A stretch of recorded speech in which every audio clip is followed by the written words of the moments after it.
Olá, seja bem-vindo a mais uma edição do nosso podcast. A mim vocês já conhecem, Marina Toscano, psiquiatra da infância e adolescência, docente aqui da AMPSE, e hoje eu estou com a Carla, que é a nossa psi-docente, que vai se apresentar para vocês, para quem ainda não conhece, porque ela já fez algumas participações muito especiais aqui com a gente. Bem-vinda, Carla. Olá, eu sou a Carla Cavalheiro Moura, sou psicóloga clínica e sou coordenadora do Grupo de Dependências Tecnológicas do Instituto de Psiquiatria do Hospital das Clínicas. Aliás, esse assunto super importante, super em alta, a gente tem visto aí se falar bastante, muito importante, inclusive, a gente falar sobre isso. Então, o nosso assunto vai ser dependências tecnológicas, mas hoje a gente vai falar do adulto. Porque a gente fala muito disso em criança, adolescente, mas também é algo que afeta os nossos adultos. E aí eu queria começar perguntando para você, Carla, como é que a gente define uma dependência tecnológica? Qual que é o perfil dessas pessoas? Fala um pouquinho para a gente. Então, geralmente, essas pessoas... A dependência tecnológica, Marina, ela está no espectro das dependências comportamentais. A circuitaria cerebral envolvida aí nas dependências comportamentais é praticamente a mesma da circuitaria cerebral envolvida nas dependências químicas, tá? Então, esse adulto, geralmente, né, essa pessoa é uma pessoa mais impulsiva, né? É uma pessoa que geralmente começa a fazer um uso excessivo. Então, muitas vezes a gente falou que agora a gente vai falar do adulto, mas às vezes esse adulto já vem fazendo um uso excessivo ao longo dos anos e ele só se percebe dependente, né? Um dependente tecnológico a partir de muitas coisas que foram acontecendo na vida dele. Então, ele começa a ter um prejuízo integral na qualidade de vida. Então, ele começa a negligenciar relacionamentos, ele tem problemas acadêmicos, ele tem problemas profissionais, ele tem problemas sociais, familiares, né? Que é exatamente o que acontece com a dependência química. Né? Naquele início, tá ali, tá usando, tem aquela coisa da diversão, do recreativa, aí aquilo começa a se tornar mais intenso, até que ele começa a ter uma série de prejuízos e demora, muitas vezes, um tempão para se dar conta, né, de que aquilo está trazendo prejuízos reais, de fato, e que precisa ser tomada alguma atitude. Mesma coisa. Exatamente. E aí também muita coisa que a gente vai vendo na nossa prática clínica é que as pessoas também não vão se reconhecendo como dependentes tecnológicos, né? Então, assim, como até as pessoas costumam dizer que, então, por exemplo, tem uma fala clássica, o smartphone é o novo cigarro, né? Eu digo... Calma, né? O cigarro, no que diz respeito a toda a política que houve com relação a dizer que o cigarro faz mal e todas as campanhas e tal. A gente vai ter que precisar fazer alguma coisa parecida com o smartphone, mas o que acontece é que com o cigarro você conseguia dizer que aquilo era ruim e causava prejuízos físicos na pessoa, né? Não só psicológicos, mas físicos também. E no caso das dependências tecnológicas, onde o smartphone, né, é um veículo, a gente tem usado muito essa coisinha aí, né, para tudo na vida, a gente precisa tomar muito cuidado. Por quê? Porque ele tem todo um lado super positivo. Porque ele te dá um monte de ferramentas super importantes e legais e boas e que facilitam a vida, né? Então, muitas vezes esse adulto ele fica nessa coisa contemplativa. Ele ainda não acha que ele está tendo todo um sofrimento, porque a pessoa começa a apresentar muita ansiedade, tristeza, baixa autoestima, uma sensação de não pertencer, uma sensação de solidão, e que ele acha que é por outras questões. Ele não faz uma relação, a princípio, com o uso. Muito incomum, né? Muito difícil. Muitas vezes ele também acha que, bom, se eu for me tratar, eles vão pedir para que eu não use. Se é uma pessoa que está usando pornografia, se é uma pessoa que está usando, que faz compras online de uma maneira excessiva, se é uma pessoa que está usando jogo eletrônico, mídia social, eles vão pensar, não, então eu vou no psicólogo, eu vou no psiquiatra, eles vão falar que não é para eu usar. Né? Vão tirar de mim. Vão tirar de mim, eu não quero fazer isso, né? E, na verdade, não é o que a gente preconiza enquanto profissional da área. O que a gente preconiza é que a gente ajude esses pacientes a fazer uma autorregulação do uso, né? E não, a gente não, via de regra, não retira o uso, né? seguindo na analogia que você fez do cigarro, né? Qualquer quantidade de cigarro faz mal, ponto. Agora, Exato. um pouco de smartphone, um pouco, né, desse uso, a gente sabe o quão benéfico é, porque a gente tem ali na mão acesso a pessoas que estão distantes, a informação, quer dizer, você consegue uma série de coisas positivas. Sim. Né? Por exemplo, assistir o nosso podcast aqui, né? Verdade. Mas também existe uma linha muito tênue aí desse excesso e que começa a trazer prejuízos para essa pessoa. Uhum. É lógico que não é todo mundo que usa. A gente tem uma linha, né? Desde o uso saudável, que vai se tornando um uso excessivo, um uso abusivo, até chegar na dependência. Não são todas as pessoas, obviamente, que vão se tornar dependentes.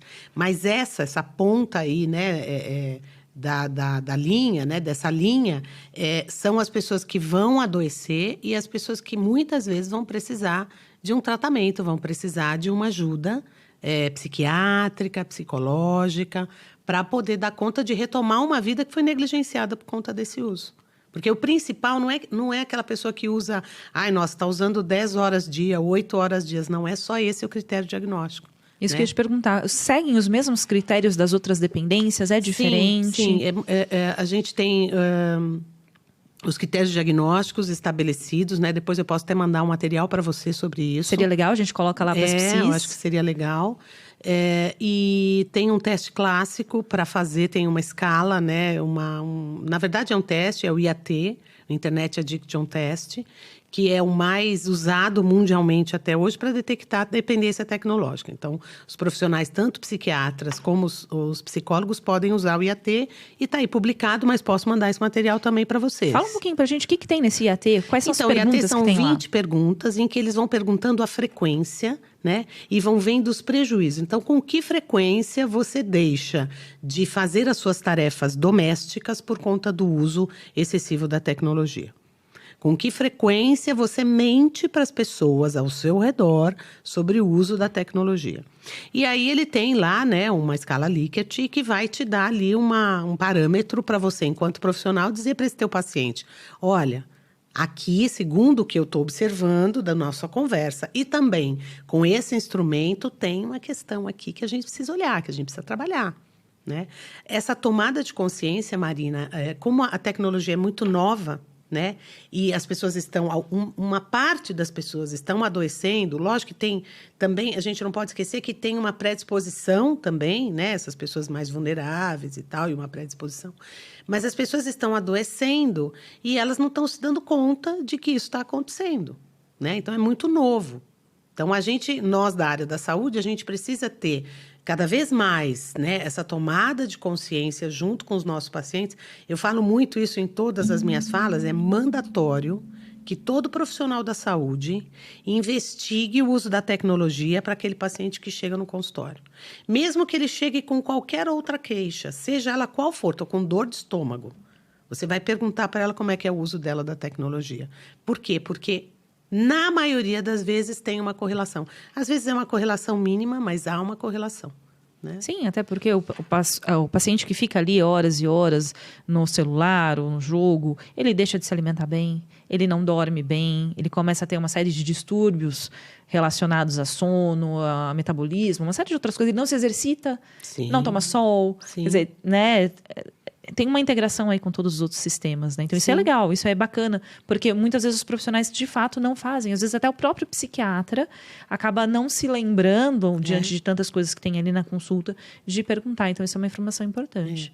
E o paciente não se dá conta, né? Então, a gente tem que ajudar, inclusive, o paciente para perceber que aquilo ali está sendo aquele uso excessivo, aquele uso impulsivo, compulsivo, aquele uso exagerado, está sendo prejudicial para ele.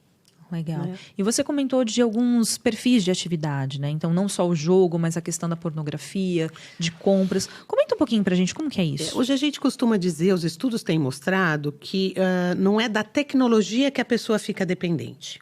Ela fica dependente das atividades que ela faz na tecnologia. Legal. Né? Então, a gente tem visto que algumas atividades, elas têm trazido prejuízos bastante significativos na vida das pessoas. Então, redes sociais e jogos são os principais, né? Jogos eletrônicos e redes sociais. Mas a gente tem visto um aumento, assim, excessivo e preocupante e patológico da pornografia, tanto por adolescentes como por adultos, onde a gente vai mudando um pouco o cérebro dessa pessoa, um excesso, né, de uso de pornografia e tal, vai mudando aí a visão dessa pessoa sobre a questão da sexualidade.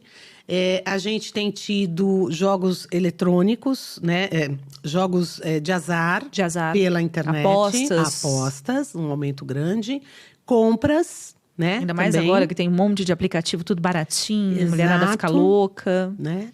Então, e tem limites tênues, né? Porque eu estou falando aqui de algumas dependências comportamentais, né? Como jogo de azar, como as compras compulsivas. Então, o que é uma dependência tecnológica e o que é o transtorno?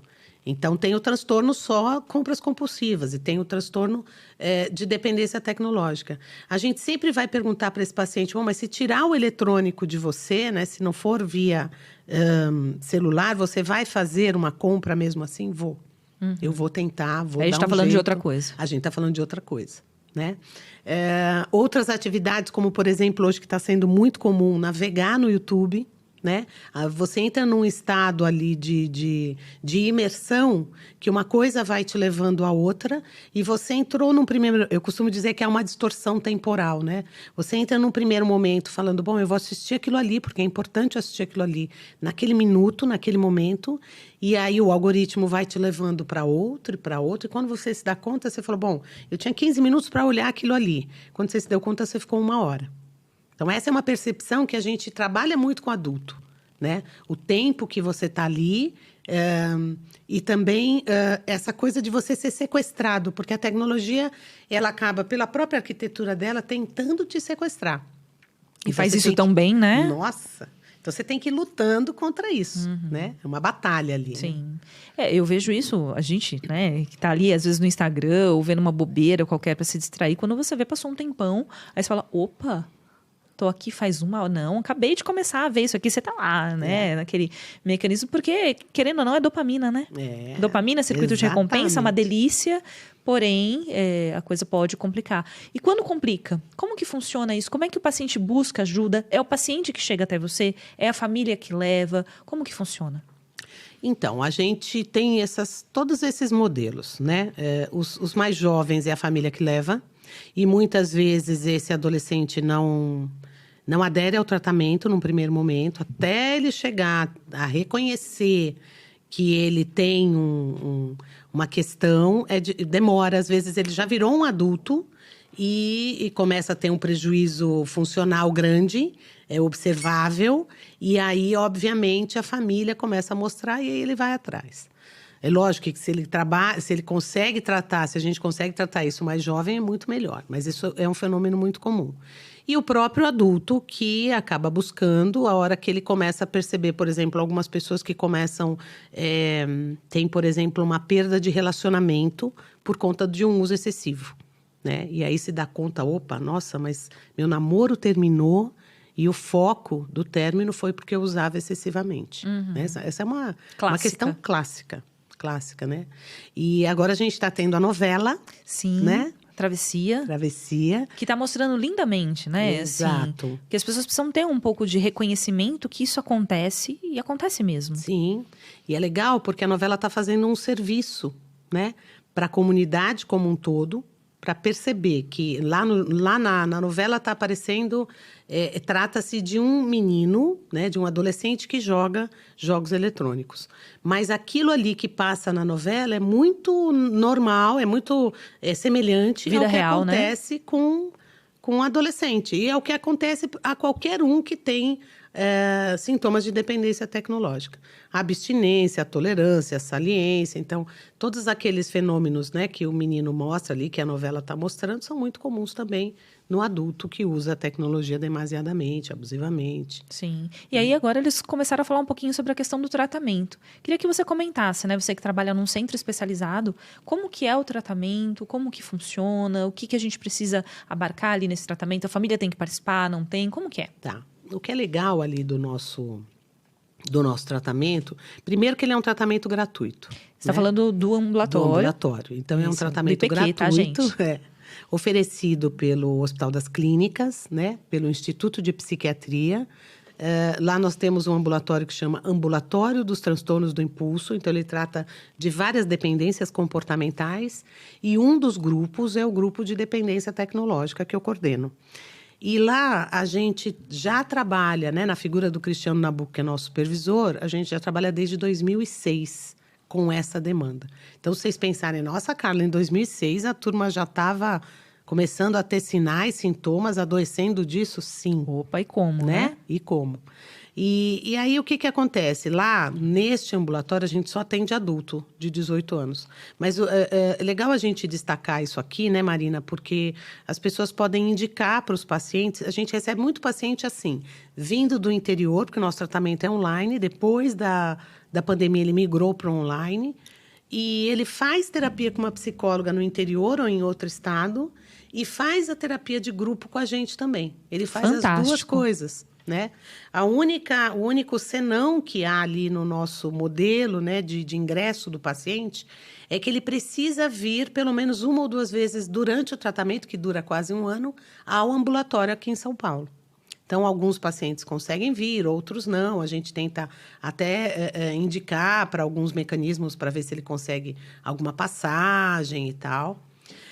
Mas esse paciente chega até a gente, depois eu vou passar para você também o nosso telefone. Super legal, a gente vai deixar para o pessoal aqui Isso. no grupo, muito importante. Vocês com certeza devem ter no consultório de vocês, aí podem indicar, porque é gratuito, como ela falou.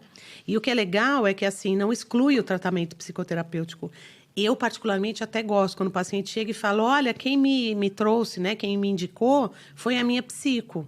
Ou foi o meu psiquiatra. Eu falo, puxa, que legal. Ele já está mais, né, aceitando e tal. E aí a gente faz, esse paciente liga para a gente faz uma pré-triagem, aplica as escalas, que são as escalas que a gente avalia ali as dependências, né? Todas essas atividades, a gente vê se é jogo, se tem uma questão com o smartphone e tal. E algumas comorbidades, ansiedade, depressão, fobia social. E aí ele ingressa para o processo ali, onde ele vai fazer uma avaliação neuropsicológica, uma avaliação física, uma consulta psiquiátrica e depois ele começa o grupo terapêutico, que tem 18 sessões e é em grupo. Então, todo mundo com a mesma temática, né? Então, E isso está online? Tudo online. Legal. Tudo online. Muito bacana. Né? E a família participa desse processo? E aí, em paralelo, bom você ter lembrado. Em paralelo, a gente tem que aí é até mais fácil. A gente tem um grupo de família que chama Grupo de Orientação Continuada, que geralmente, hoje em dia, né, ele é composto por pais de jovens, né, adolescentes, jovens adultos, que não querem fazer o tratamento.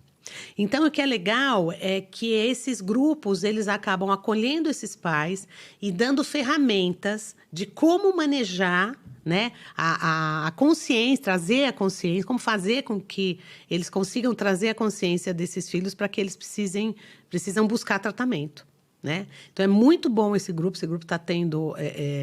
Eu já indiquei assim, paciente para esse grupo. Muito ele bom. Ele está tendo uma saída muito boa. Na novela, as pessoas que deram os depoimentos são pessoas do nosso grupo também. Então, é legal... a gente perceber que esse grupo de família está fazendo um serviço antes daquele paciente chegar para a gente, né? Então, às vezes, os pais ligam para a gente e falam, olha, meu filho não quer ir de qualquer jeito, de nenhum jeito. Ele não acha que ele está usando abusivamente, ele não acha que tem prejuízo na vida dele. E aí a gente fala, olha, você pode fazer o grupo.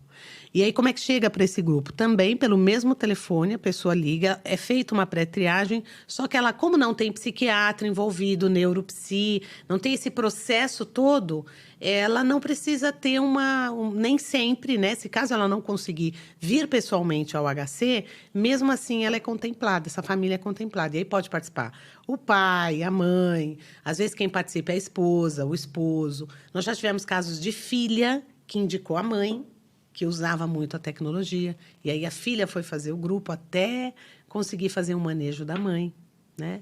Então, é um tipo de serviço muito, muito, muito interessante. Que legal. E o tratamento, além dessas sessões que vocês oferecem, ele tem mais algum outro componente?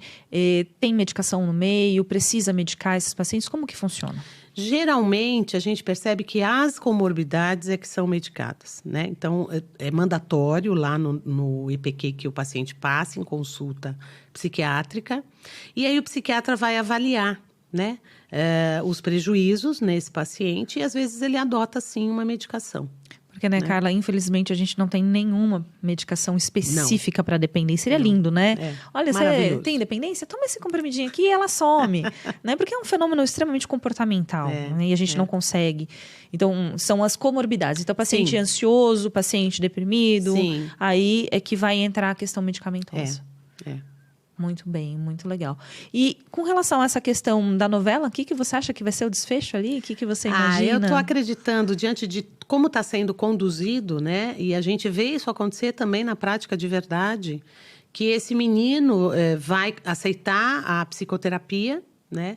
Vai fazer a psicoterapia, essa família vai ser orientada e esse menino vai usar, né, a tecnologia de maneira adequada. Porque, como eu falei lá no início, a gente não faz não indica que o paciente não use a tecnologia, até porque não dá mais, né? Não tem pra como, não usar, né? Então, mas mesmo um jovem, né? Um jovem adulto que está usando o jogo eletrônico, a gente tenta trazer para uma regulação, para um jogo, para um tempo de jogo e para uma qualidade de jogo mais adequada, né? Que não cause prejuízos na vida dessa pessoa. Que é o ideal, né? O equilíbrio. Sim. Tudo, né? Até água demais faz mal, amor demais faz mal, tudo que é tudo demais. Tudo que é bom pode fazer mal também. Né? Então, fazer essa regulação, ter uma homeostase aí bacana do processo para que ele possa conviver melhor. E é frequente? Acontecem recaídas, como a gente vê na dependência química? Olha, lá no nosso recorte a gente não vê muito, não. Que legal. A gente não vê muito. A gente tem um modelo de depois que o paciente passa pelas 18 sessões, ele volta em follow-up com a gente durante 3, 6 e 12 meses, após o término. E aí a gente faz uma sessão em grupo com esses pacientes que já passaram por todo o programa, né, que já estão super conscientes, já têm ferramentas, recursos para lidar com o uso. E aí a gente percebe que, olha, chega em torno de mais de 90% de melhora, né? E a gente tem um programa de recaídos também lá, então no IPQ, né? No ambulatório. Que se caso esse paciente recair, ele vai fazer um grupo diferenciado com outras técnicas, inclusive mindfulness a gente usa. Que legal. E com outros transtornos juntos também. Ele não fica só com dependentes tecnológicos. Então, ele vai fazer grupo com compradores compulsivos, comportamentais, né? Com pessoas que têm dependência de comida, pessoas que têm dependência de jogos de azar. E aí é legal por conta também dessa diferença, né? Entre eles nesse momento de recaída. Né? Porque o que iguala, né, a todos ali, o fator comum é a recaída, a frustração que isso gera, as consequências. Muito legal esse modelo.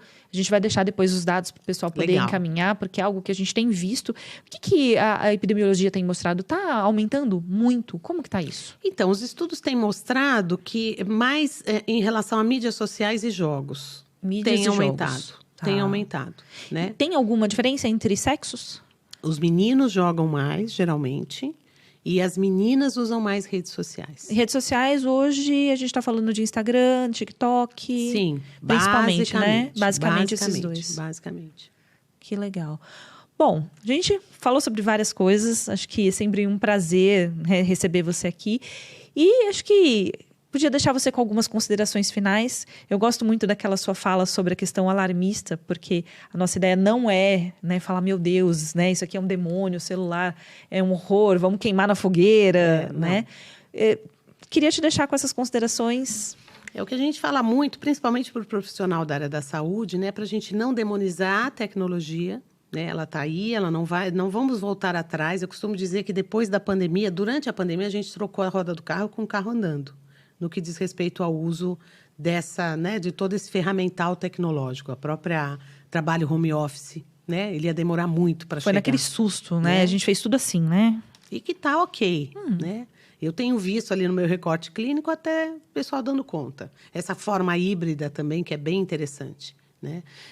Mas a gente não demoniza, porque isso não vai voltar atrás. A gente vai usar, tem todo um aspecto positivo, tem um lado super funcional, mas as pessoas elas precisam tomar consciência de que esse uso pode, sim, vir a causar algumas consequências negativas, né? Não sou eu que sou dominado pelo aparelho, né? Eu é que domino esse aparelho. E não se esquecer, né, Marina, que tem por detrás de todos esses aplicativos uma indústria pensando em como pegar, né, sequestrar a sua atenção. Sua atenção e seu dinheiro. Também. Principalmente seu dinheiro. Principalmente seu e as pessoas às vezes não se dão conta disso. Não. Né? É incrível que... Elas estão imersas ali naquele monte de coisa, aí começa a aparecer os patrocinados. E aí, às vezes, ela tá ali e nem se toca, né? Às vezes, quando você fala isso, parece que você falou uma coisa nova ali para a pessoa. Né? Então, muitas vezes, o profissional psi, principalmente ali em terapia, ele pode ir trabalhando, inclusive, essa desconstrução, né? Que a pessoa fez da relação dela com a tecnologia. Porque, muitas vezes, há um escapismo, né? Então, minha vida está tão ruim, deixa eu ir lá para a vida virtual, que ela é muito mais interessante. Ou deixa eu ver a vida da fulana, que é super legal, perfeita, né? E não vou percebendo as consequências da vida super perfeita, as consequências que a vida super perfeita causam no meu cérebro. Comparativamente falando, né? Ela dela é perfeita, a minha é uma droga. Né? Então, tomar essa consciência. Eu costumo até dizer que eu acho que no futuro as escolas, as instituições, as empresas, elas vão ter que ter uma modalidade ali de educação digital, para ensinar para as pessoas, para conscientizar as pessoas de como é o uso, de como o uso da tecnologia precisa ser a nosso favor e não contra. Aliás, né? Seria incrível. A gente podia já bolar um projeto. Adorei. Né, para as escolas, porque... Adorei. Né, não basta chegar na escola e dizer aqui não entra celular, porque a gente sabe que entra, a gente sabe que os adolescentes burlam tudo isso. Exato. Mas de que maneira pode ser feito um uso mais racional? Sim.